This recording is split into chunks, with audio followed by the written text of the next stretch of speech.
The message arrived at the worst possible moment, right when Emily believed things might finally feel normal again.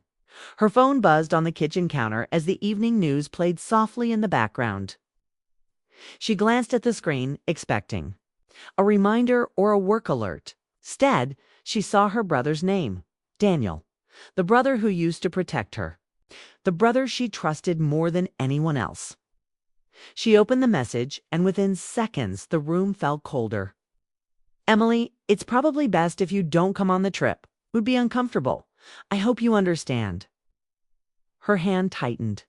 Around the phone, she read it again, slower this time, hoping she misunderstood. She hadn't. The words were calm, almost polite, but they cut deep. This wasn't a fight. This wasn't anger. This was exclusion, quiet, clean, and deliberate. Emily leaned against the counter and took a slow breath. Outside her window, a quiet American neighborhood settled into night. Porch lights flicked on cars passed by. Life moved forward, unaware that her place in her own family had just been questioned. The trip Daniel mentioned wasn't small. It was a long-planned family vacation to Vancouver. Daniel, his wife Laura, their 2 kids. Emily, at least, she thought she was included. Months ago, when Daniel was struggling financially, Emily had quietly stepped in. She worked remotely as a travel systems consultant, a job that paid well but didn't impress people who cared about titles. She didn't brag about it. She simply helped. She covered flights, handled bookings, and made sure everything ran smoothly. No one thanked her openly. She didn't ask for thanks. She set the phone down and sat at the small dining table. Memories. Campus Daniel teaching her to ride a bike. Daniel standing up for her after their parents passed away. Daniel promising that family meant never being left out. Somewhere along the way, that promise had faded. The reason was clear even if no one said it out loud. Laura didn't respect Emily's work. She called it computer stuff. She once joked that Emily wasn't doing real life. Daniel laughed along, not meaning harm but not stopping it either. Over time, Emily felt herself shrinking at family gatherings, speaking less, smiling more. Tonight, she didn't smile. Her laptop sat on the table, closed. She stared at it for a long moment. Then she opened it. Emily's job gave her access to airline systems. Not anything secret or illegal. Everything she did followed strict rules and contracts. She handled corporate travel changes every day. Delays, reroutes, seat changes. It was normal work. Routine, she logged in slowly, carefully. Her fingers didn't shake. She wasn't angry. That surprised her the most. What she felt was calm, sharp clarity. Daniel's booking appeared on the screen within seconds. Same confirmation number she had helped arrange. Same flight she had selected so the kids wouldn't be exhausted. Everything was still there, unchanged. Emily paused. This wasn't revenge. She didn't want to ruin anything. She didn't want to cause chaos or harm. She wanted to be seen. To matter? To stop quietly accepting being pushed aside. She made small adjustments. Nothing extreme. Flights stayed booked. Hotels remained the same. She shifted connections to earlier times. Layovers became longer. Seats were reassigned within policy. Limits. All of it was allowed. All of it was normal. Just enough to make the trip harder. When she finished, she logged out and closed the laptop. The room was silent again. Her phone buzzed once, then twice. She didn't check it. She stood up, turned off the lights, and went to bed. That night, sleep didn't come easily, but when it did, it was deep and dreamless. Morning arrived with sunlight through the curtains and a flood of notifications on her phone. Missed calls, messages. She didn't rush to read them. She made coffee first. She sat by the window and watched the street wake up. Kids waiting for school buses. A jogger passing by. Ordinary life continuing. Finally, she listened to a voicemail. "Emily, something's wrong with the flights," Daniel said, his voice tense. "We're separated. The layover is long and the gate changed. Can you check this? You know how this stuff works?" She closed her eyes. He still needed her help. He just didn't want her presence. Emily waited before calling back, not to punish him, to steady herself. When she did call, her voice was even. "I checked," she said. "Everything is within airline policy. Scheduled changes happen." Silence filled the line. Laura's voice murmured something in the background. Then Daniel spoke again, slower now. "You could have told us." Emily looked out the window. "I would have," she said softly, "but you told me I wasn't welcome." The words hung between them, heavier than shouting. Daniel didn't argue.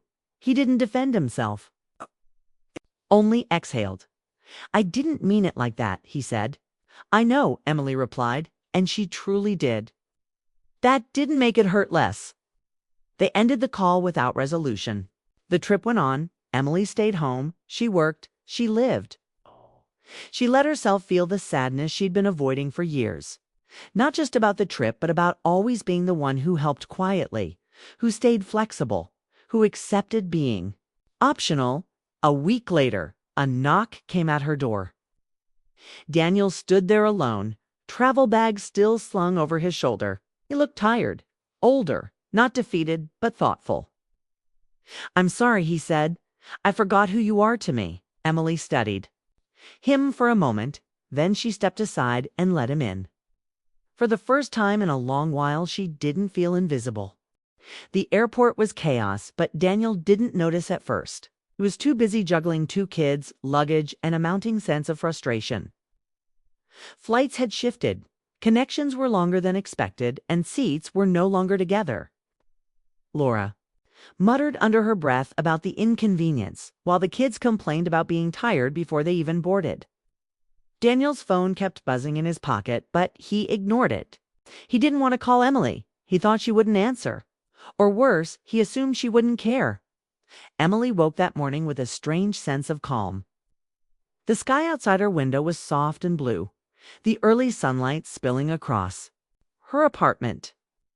She made a cup of coffee, sat at the window, and let herself breathe. The phone buzzed with notifications, missed calls, texts, and voicemails, but she didn't rush to check them. She wasn't anxious. She felt steady, like she had taken back a part of herself that had been missing for months.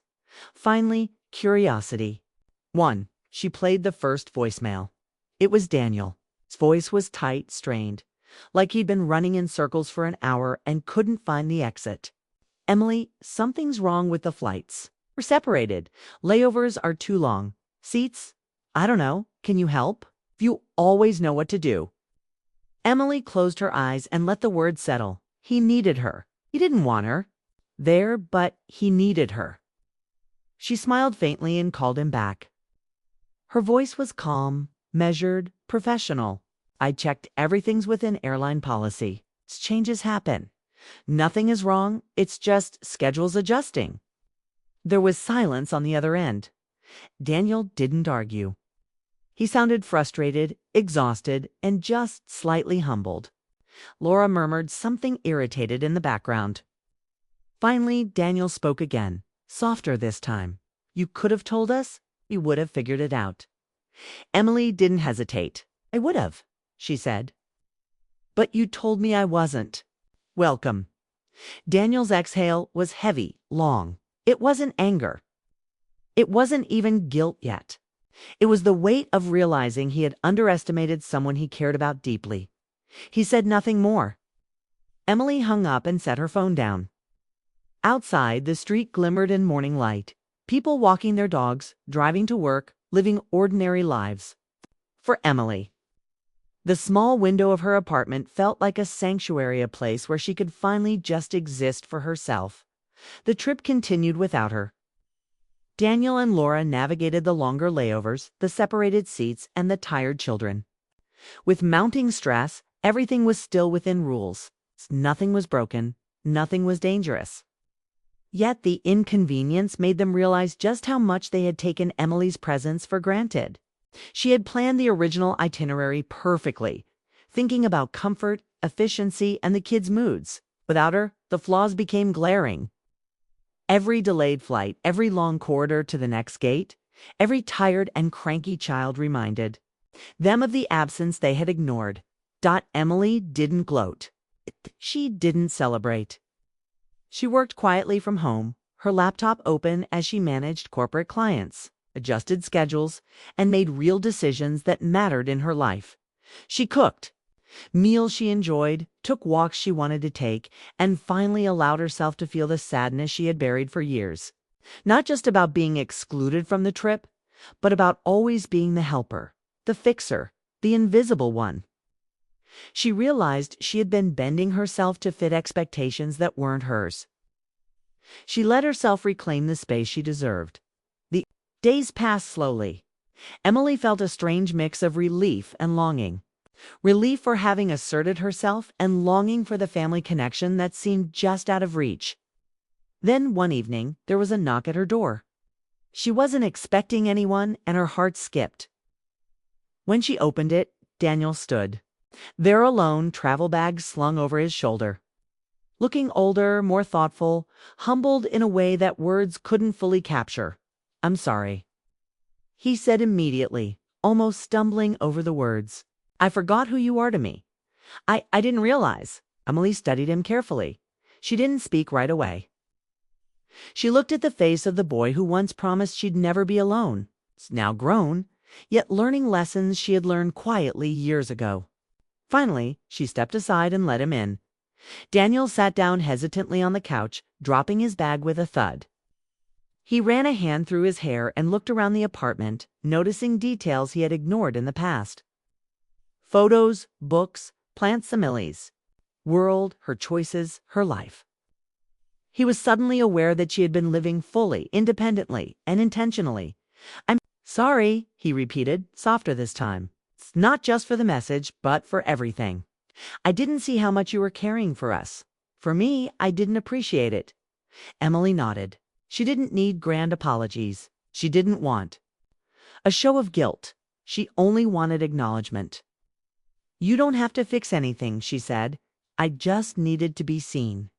Daniel's voice faltered. "You are. I see you now." The silence that followed was not awkward. It was intense. It was the kind of quiet that allowed healing to start.